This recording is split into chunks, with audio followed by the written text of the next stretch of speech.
नमस्कार, आप देख रहे हैं प्राइम टीवी और मैं हूं आपके साथ नंदिनी यादव।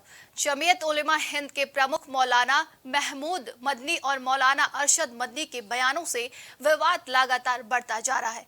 उन्होंने दावा किया था कि इस्लाम दुनिया का सबसे पुराना धर्म है और इस्लाम की पैदाइश भारत में हुई है।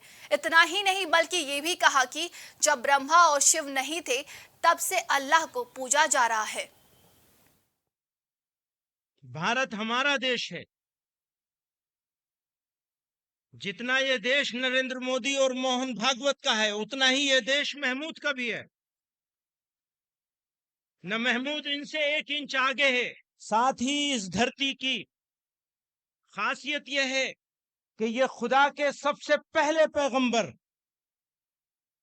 अबुल बशर सैयदना आदम अलैहिस्सलाम की सरजमीन है। बड़े बड़े धर्म गुरुओं से पूछा, जब कोई नहीं था, न श्री राम थे, न ब्रह्मा थे, न शिव थे, जब कोई नहीं था तो सवाल पैदा होता है कि मनु पूजते किसको थे।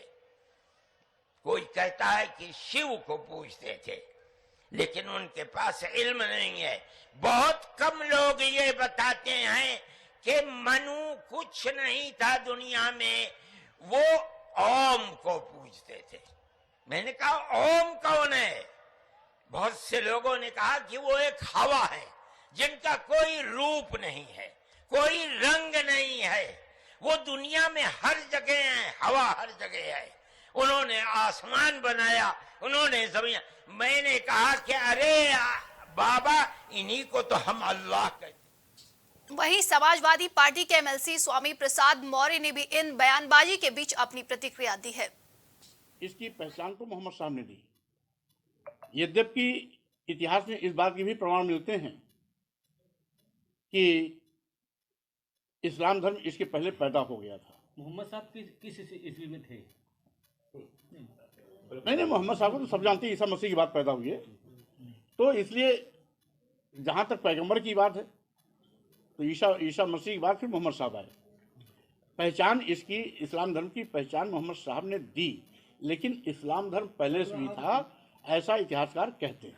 अब यहाँ जो इतिहास बताता है जी, इतिहास का जो प्रमाण है वो बौद्ध धर्म। बता दें कि बयान पर संतों ने कड़ा विरोध जताया है और स्वामी जितेंद्रानंद ने कहा कि अब इतिहास के पुनर्लेखन की जरूरत है। मौलाना मदनी के बयान के बाद लगता है कि इस देश में सारे कुकर्मों की जिम्मेदार कांग्रेस, जिसने इस देश के लोगों को इतिहास सही से नहीं पढ़ाया। अब अखिल भारतीय संत समिति यह मांग करती है कि भारत सरकार को तथ्यों के आधार पर पुनः इतिहास का लेखन करवाना चाहिए। अब मदनी साहब इस्लाम को दुनिया का सबसे प्राचीन धर्म बताएंगे, तो कोई बौद्धिज्म को, जब भगवान बुद्ध ने स्वयं पाली भाषा में कहा कि ये सो धम्म संतनो, अर्थात मैं कोई संप्रदाय नहीं चला रहा, ये पार्ट ऑफ सनातन धर्म ही है, ये बुद्ध ने कहा। और स्वामी प्रसाद मौर्य अथवा मौलाना मदनी के बयानों से लगता है कि सच में देश ने इतिहास ठीक से नहीं पढ़ा। अब इतिहास पुनर्लेखन की आवश्यकता है। एक बात जरूर कहूँगा कि टर्की और सीरिया में भी आए भूकंप में 3-3 हजार साल पुराने मंदिर मिले हैं। चीन के अंदर भी 5,000-6 हजार साल पुराने मंदिर मिले हैं। और द्वारिका तो 5,000 साल पुराना शहर गुजरात में उपलब्ध है ही। ऐसा कोई भी 1000 वर्ष पुराना भी कोई आर्किटेक्चर मौलाना मदनी, तुम्हें चुनौती देता हूं, उपलब्ध करा देना। इसके बाद से इस तरीके की बहस में आना, अन्यथा देश की जनता से इस झूठ और पाप के लिए क्षमा मांग लेना। मौलाना मदनी के बयान का जैन मुनि लोकेश ने विरोध किया। उन्होंने कहा कि यह अधिवेशन लोगों को जोड़ने के लिए हो रहा है, ऐसे में इस तरह का बयान कहाँ जायज है। आइए आपको सुनाते हैं क्या कुछ उन्होंने कहा है। साहब के निमंत्रण पर आए थे और हमें ये कहा गया कि सद्भावना सम्मेलन का आयोजन है, और आपने देखा हमारे परमात्म निकेतन के स्वामी चिदानंद जी ने प्यार मोहब्बत की बातें की। मैं जैन आचार्य लोकेश मुनि प्यार मोहब्बत की बातें की। हमारे गोस्वामी तुलसी जी महाराज ने प्यार मोहब्बत की बातें की। परमजीत सिंह जंडोग जी ने प्यार मोहब्बत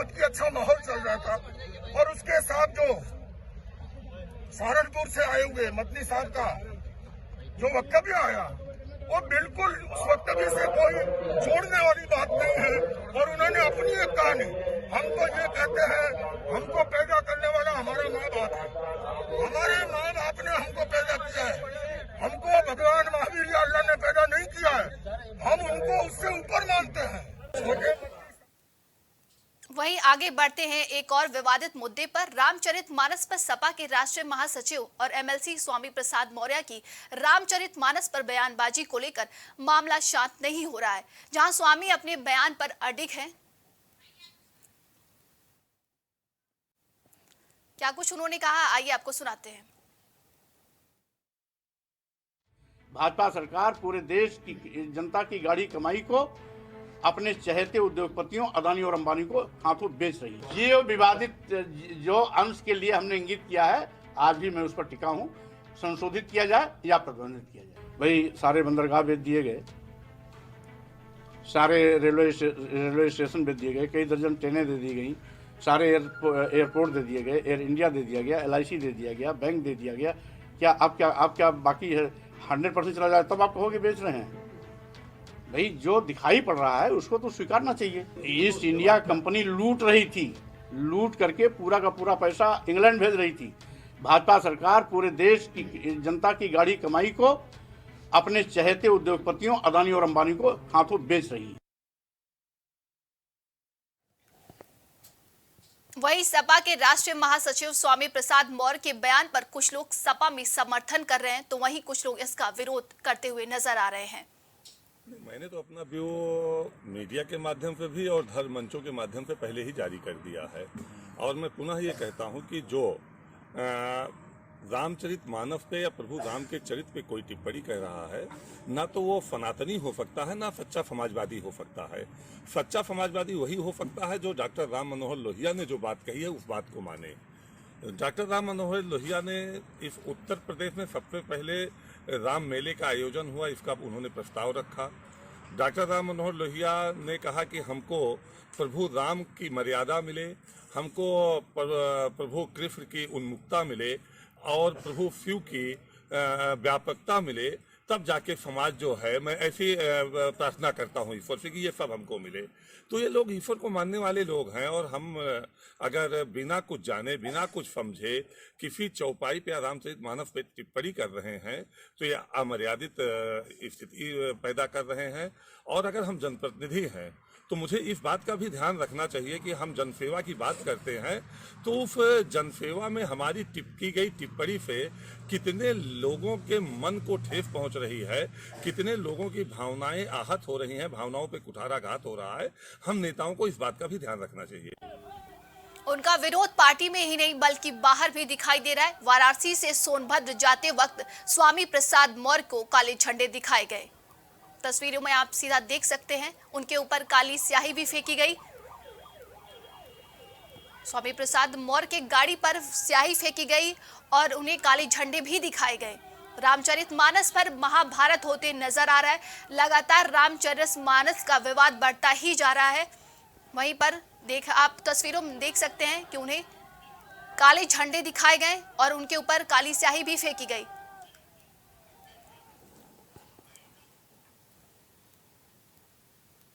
हमारे खास कार्यक्रम में बस इतना ही। देश दुनिया की तमाम खबरों के लिए देखते रहिए प्राइम टीवी।